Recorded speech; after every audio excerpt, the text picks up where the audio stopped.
नमस्कार, जय हिंद दोस्तों। आज हम पढ़ने वाले हैं हिंदी मॉक टेस्ट 15। अब तक हिंदी के आपके 14 मॉक टेस्ट हो चुके हैं और जीएस के भी आपके 14 मॉक टेस्ट हो चुके हैं। उन सभी वीडियोस को हजारों लोगों ने देखा है, आप भी उन्हें देखिए ताकि आपका पूरा रिवीजन हो सके। और वही प्रश्न आपके परीक्षाओं में बार बार आते हैं, इसलिए ये सभी प्रश्न आपके लिए महत्वपूर्ण है क्योंकि ये विगत परीक्षाओं में पूछे हुए प्रश्न हैं। मुख्य सेविका की परीक्षा हो, आपकी UP triple S C PT की परीक्षा हो या अन्य कोई की परीक्षा, जहां पर हिंदी आती है उसके लिए आपका ये वीडियो बहुत ही महत्वपूर्ण है। सभी प्रश्न विगत परीक्षाओं में पूछे हुए होते हैं, तो हर प्रश्न आपके लिए महत्वपूर्ण होता है। आप हमारे चैनल पर मुख्य सेविका भर्ती की परीक्षा की तैयारी कर सकते हैं। साइंस की क्लासेस आपकी पूरी पढ़ा दी गई हैं, जो आपकी क्लास में आ सकता है पेपर में। और इसके अलावा आपकी हिस्ट्री की क्लास डेली चल रही है।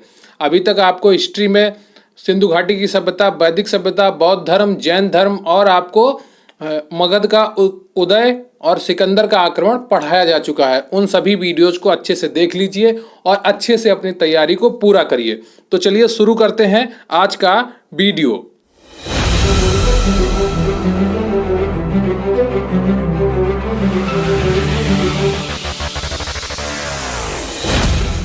लेकिन उससे पहले मैं आपसे रिक्वेस्ट करूंगा कि आप वीडियो को लाइक कर लें, चैनल पर नए हैं तो चैनल को सब्सक्राइब कर लें। आपके कमेंट बहुत ही महत्वपूर्ण होते हैं हमारे लिए, तो आपको वीडियो कैसा लगा कमेंट करके ज़रूर बताया करिए। और अगर आपका कोई प्रश्न है वो भी कमेंट में लिखा करिए। जब मैं आपसे कोई प्रश्न पूछूं तो उसका भी उत्तर कमेंट बॉक्स में लिखा करिए। टेलीग्राम चैनल पर आप ज्वाइन कर सकते हैं, इसका लिंक डिस्क्रिप्शन बॉक्स से आपको मिल जाएगा। और आप प्लीज़ वीडियो अंत तक देखा करें ताकि आपका हर प्रश्न तैयार हो सके, आपकी तैयारी पूरी हो सके। मैं बहुत ही कम समय में ज़्यादा से ज़्यादा प्रश्न आपको कराने की कोशिश करता हूं ताकि आपका समय बर्बाद ना हो। इसलिए अच्छे से पढ़िए और मन लगाकर पढ़िए ताकि आपको सफलता मिले। सफलता आपके कदम चूमे, आप सफलता के पीछे ना घूमें। ठीक है, तो चलिए शुरू करते हैं आज का वीडियो। लेकिन उससे पहले मैं आपको एक छोटी सी जानकारी और देना चाहूँगा, उसके बाद आपका मॉक टेस्ट शुरू हो जाएगा। तो हमारे चैनल पर मुख्य सेविका स्पेशल पीडीएफ बैच चल रहा है जिसकी कीमत मात्र 300 रुपये है। अभी इसकी कीमत 300 रुपये है, आप ज्वाइन कर लीजिए। जैसे ही ऑफिशियल सिलेबस आ जाएगा इसकी कीमत मैं बढ़ा दूंगा, 400 से 500 रुपये कर दूंगा। मुख्य सेविका गरिमा बैच से आप जुड़ सकते हैं, इसका नाम है। इससे जुड़ने के लिए आपको टेलीग्राम पर QRC हेल्प सर्च करना है और मैसेज करना है। ठीक है, और वहाँ पर प्लीज़ जब भी मैसेज किया करिए तो अपना परिचय दिया करिए। आपको अपना नाम तो कम से कम बताना ही चाहिए कि मैं कौन हूँ, मेरा शहर क्या है, तो ताकि आपको समझा जा सके। और सभी क्लासेस की पीडीएफ इसमें मिलेंगी आपको।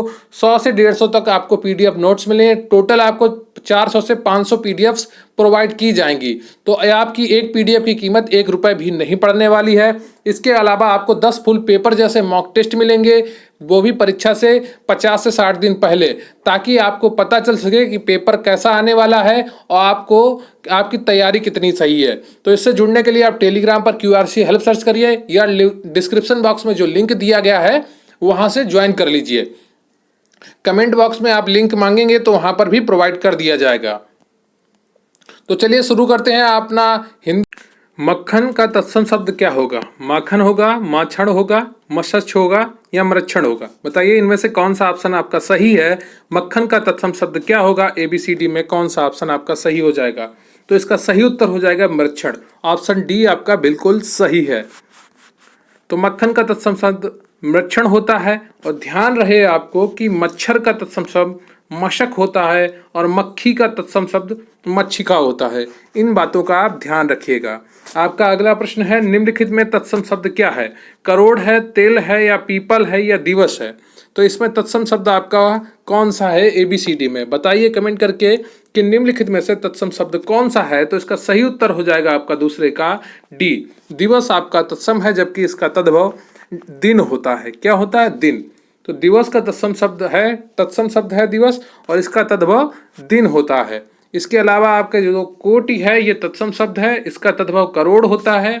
तैल आपका तत्सम शब्द है, तिल आपका तद्भव शब्द है। पीपल आपका तत्सम शब्द है, पीपल आपका तद्भव शब्द है। इन बातों को आप ध्यान रखिएगा, बिल्कुल कंठस्थ करके रखिएगा। अगला आपका संधि विच्छेद से प्रश्न है तीसरा, भूर्जा का संधि विच्छेद होगा भुज प्लस आर या भुज प्लस ऊर्जा, भू प्लस ऊर्जा या भू प्लस ऊर्जा या भुज प्लस रा। तो इनमें से कौन सा ऑप्शन आपका सही हो जाएगा? तो इसका सही उत्तर आपका हो जाएगा भू प्लस ऊर्जा। ऑप्शन सी बिल्कुल सही हो जाएगा आपका तीसरे का। कौन सा ऑप्शन आपका सही हो जाएगा? सी आपका बिल्कुल सही हो जाएगा। भुज प्लस ऊर्जा आपका बिल्कुल सही है ऑप्शन। ठीक है, भू प्लस ऊर्जा आपका बिल्कुल ऑप्शन सही है तीसरा।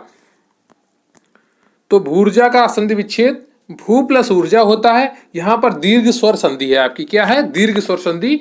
बड़ा ऊ और बड़ा ऊ मिलकर आपका बड़ा ऊ बनाते हैं। सु प्लस उक्ति, यहां पर सूक्ति हो जाता है। ऊ छोटा ऊ मिलकर बड़ा ऊ बनाते हैं।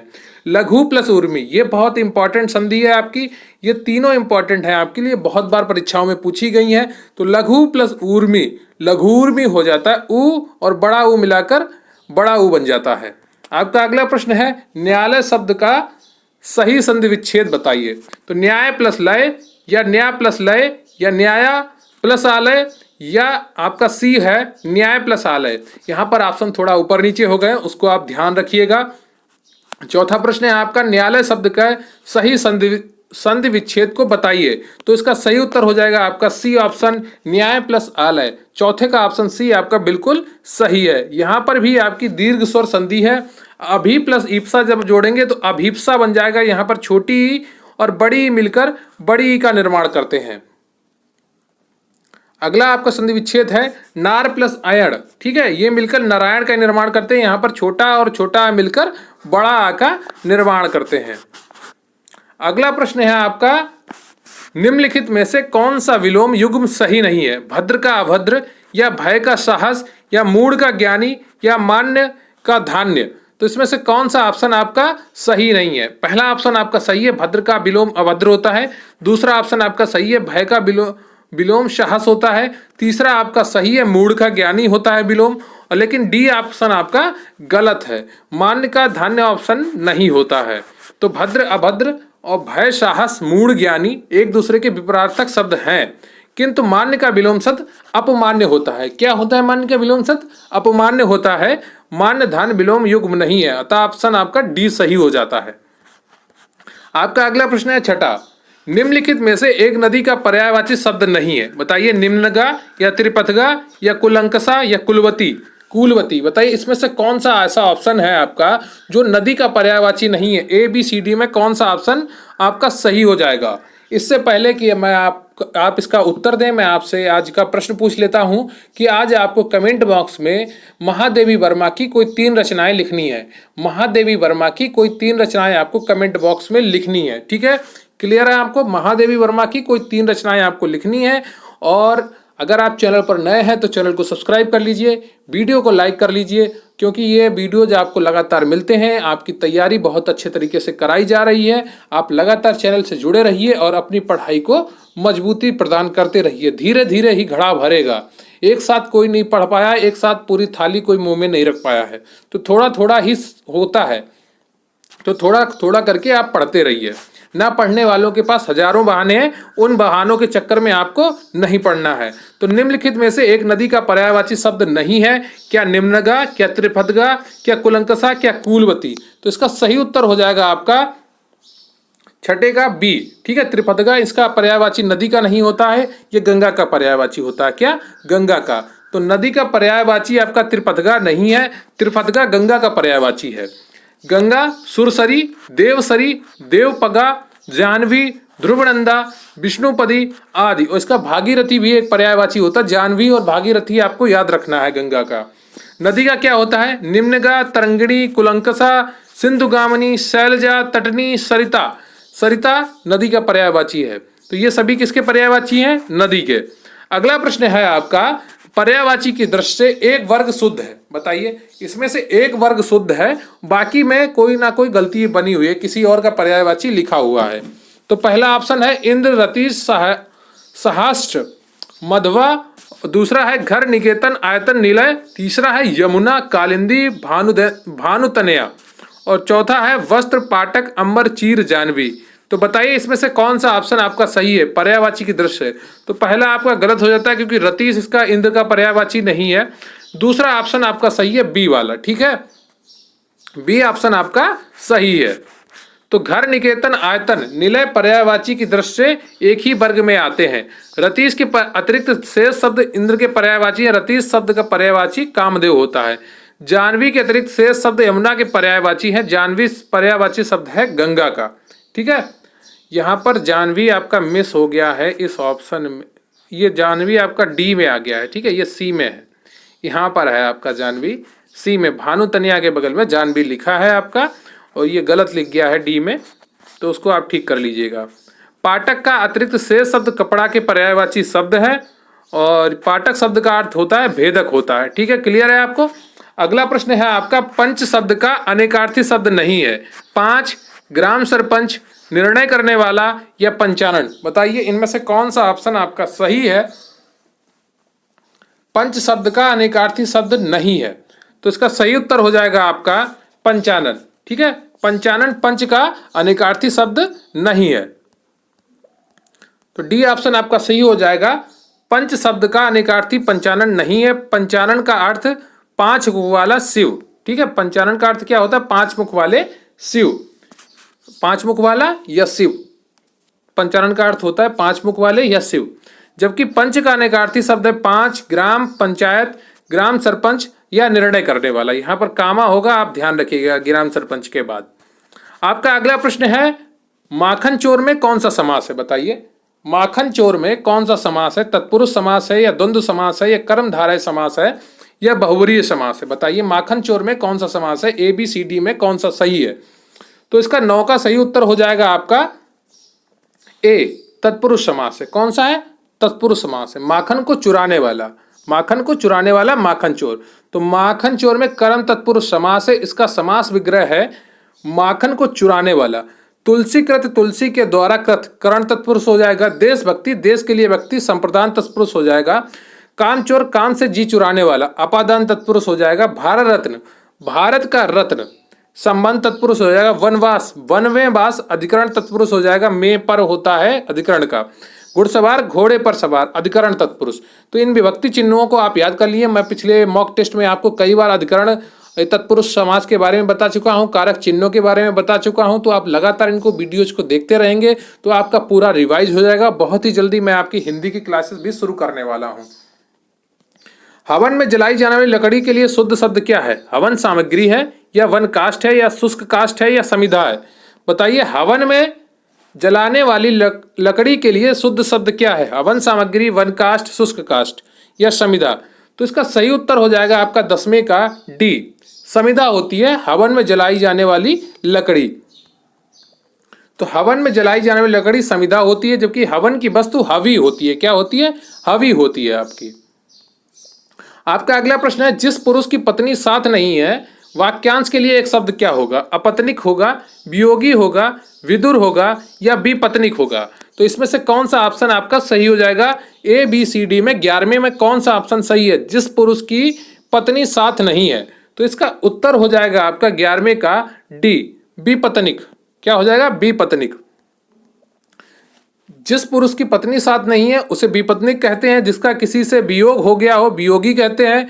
और जिसकी पत्नी मर चुकी हो विदुर कहते हैं उसको।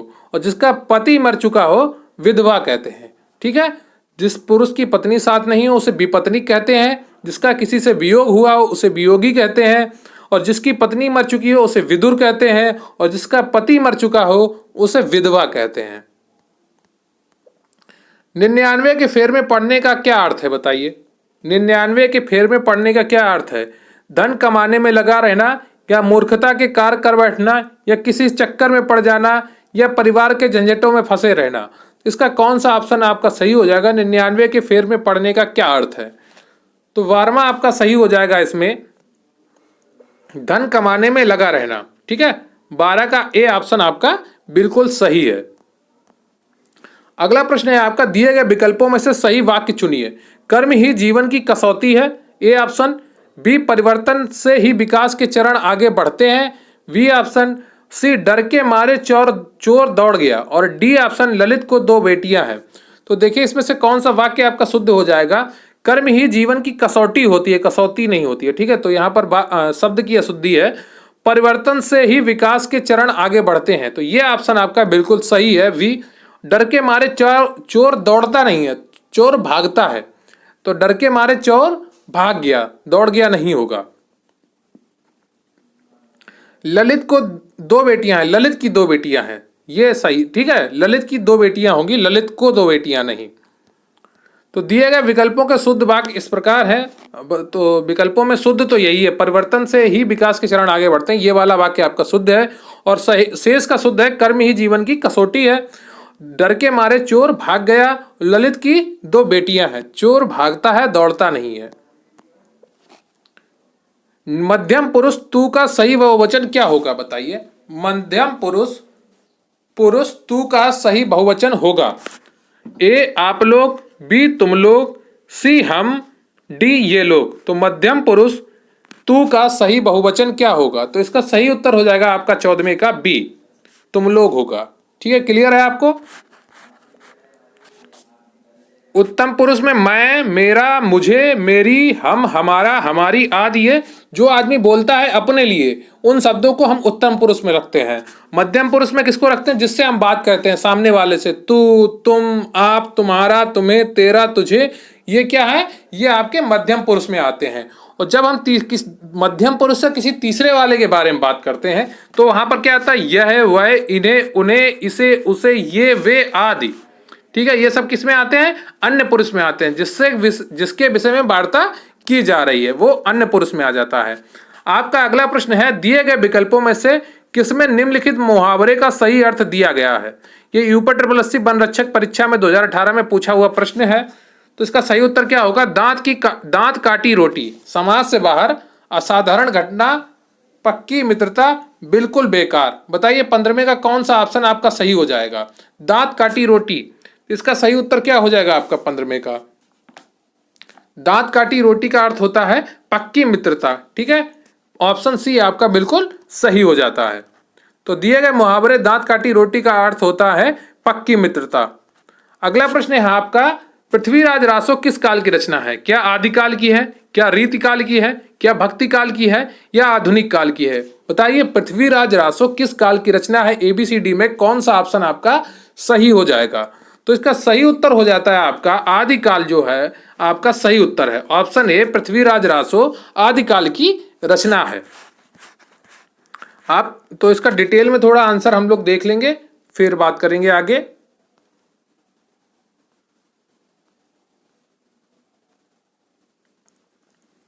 पृथ्वीराज रासो आदिकाल की रचना है, कब की है, आदिकाल की। तो इसके रचयिता आपके चंद्रवरदाई हैं।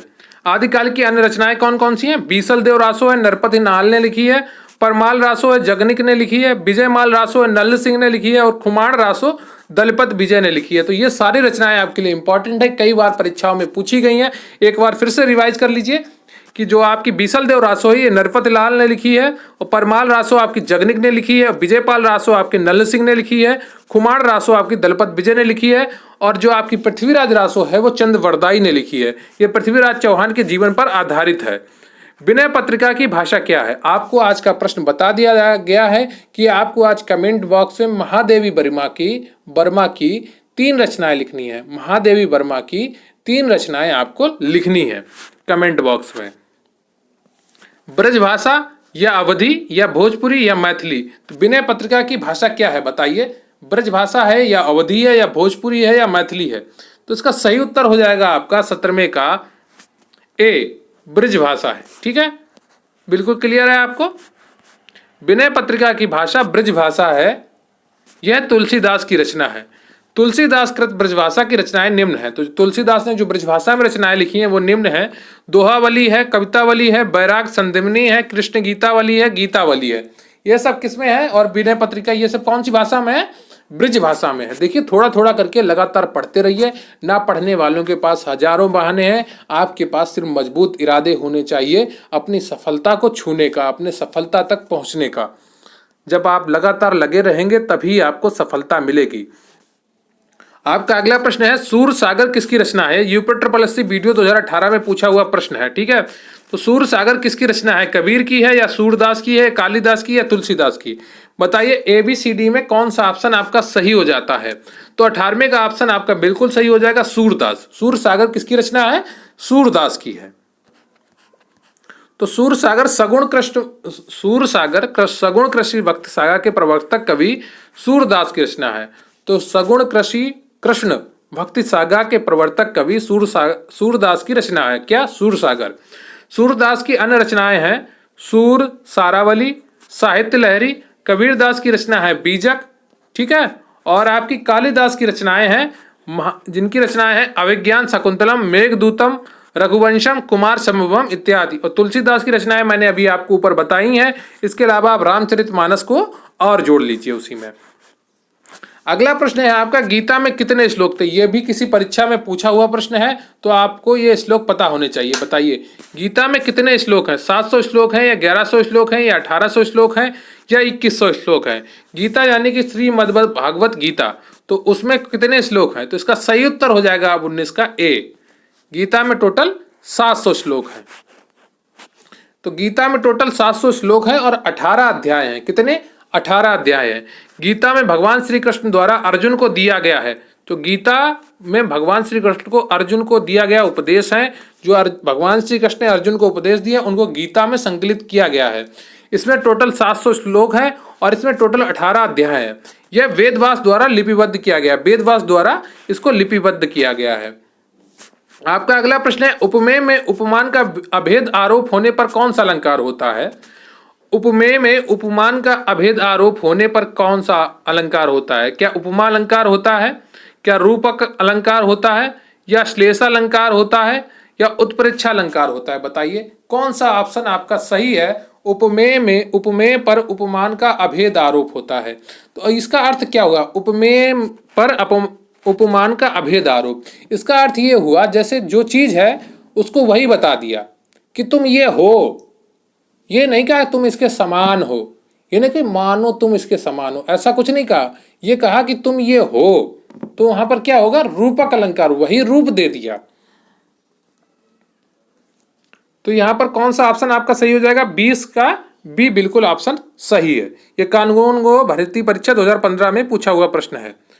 तो जिस काव्य में उपमेय पर उपमान का अभेद आरोप होता है वहां पर रूपक अलंकार होता है। तो इसका उदाहरण आप देख लीजिए, आपका मुख चंद्रमा है, अगर कहता आपका मुख चंद्रमा जैसा है तो यहाँ पर उपमा अलंकार हो जाता है।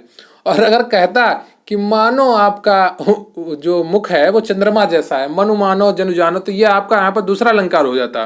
तो जब कह दिया है कि आपका मुख चंद्रमा है तो रूपक हो गया। यहाँ पर कोई संभावना प्रकट नहीं करी, ना कोई शक प्रकट किया, ना कोई अंदाजा लगाया, सीधे कह दिया कि आपका मुख चंद्रमा है। तो यहाँ पर क्या हो गया? रूपक अलंकार हो गया। तो यह रहा आपका पूरा मॉक टेस्ट। तो आपके कितने प्रश्न सही हुए आप कमेंट बॉक्स में जरूर बताइएगा। मैं थोड़ा सा आपको गरिमा स्पेशल PDF बैच के बारे में बता दूं, जिसकी फीस मात्र 300 रुपये है। QRC हेल्प सर्च करके इस पर आप जुड़ सकते हैं। इसका लिंक आपको डिस्क्रिप्शन बॉक्स में मिल जाएगा। इसमें आपको सभी क्लासेस की PDF प्रोवाइड कराई जाएंगी और नोट्स भी प्रोवाइड कराए जाएंगे PDF फॉर्मेट में। इसकी जो आपके टोटल PDF संख्या होगी वो 400 से 500 के बीच में होगी। तो आपको एक PDF की कीमत 1 रुपये भी नहीं पड़ने वाली है। इसके अलावा आपको 10 फुल पेपर जैसे मॉक टेस्ट कराए जाएंगे, जो आपके पेपर से 50-60 दिन पहले कराए जाएंगे, ताकि आपको पूरी जानकारी हो सके। इसका लिंक आपको डिस्क्रिप्शन बॉक्स में मिल जाएगा, या आप टेलीग्राम पर QRC हेल्प सर्च कर सकते हैं, या कमेंट बॉक्स में लिखेंगे तो आपको वहां पर भी लिंक प्रोवाइड कर दिया जाएगा। तो आज का आपका प्रश्न था कि महादेवी वर्मा की 3 रचनाएं कौन सी हैं? कमेंट बॉक्स में जरूर लिखिएगा। अगर आपने वीडियो अंत तक देखा है तो कमेंट बॉक्स में जय हिंद जय भारत भी लिखिएगा। और हिंदी मॉक टेस्ट 15 आपका आज हो गया है। कल आपका GS का मॉक टेस्ट 15वां होएगा। तो मुख्य सेविका परीक्षा UPSSC PT के लिए ये महत्वपूर्ण है। लगातार आपकी क्लासेस चल रही हैं। सुबह हिस्ट्री की क्लास भी हुई थी, उसे अगर आपने अभी तक नहीं देखा हो तो जरूर देख लीजिए। चैनल को सब्सक्राइब कर लीजिए, वीडियो को लाइक कर लीजिए और कमेंट करके जरूर बताइएगा कि महादेवी वर्मा की 3 रचनाएं कौन सी हैं और आपको वीडियो कैसा लगा। बहुत बहुत धन्यवाद आपका। जय हिंद जय भारत।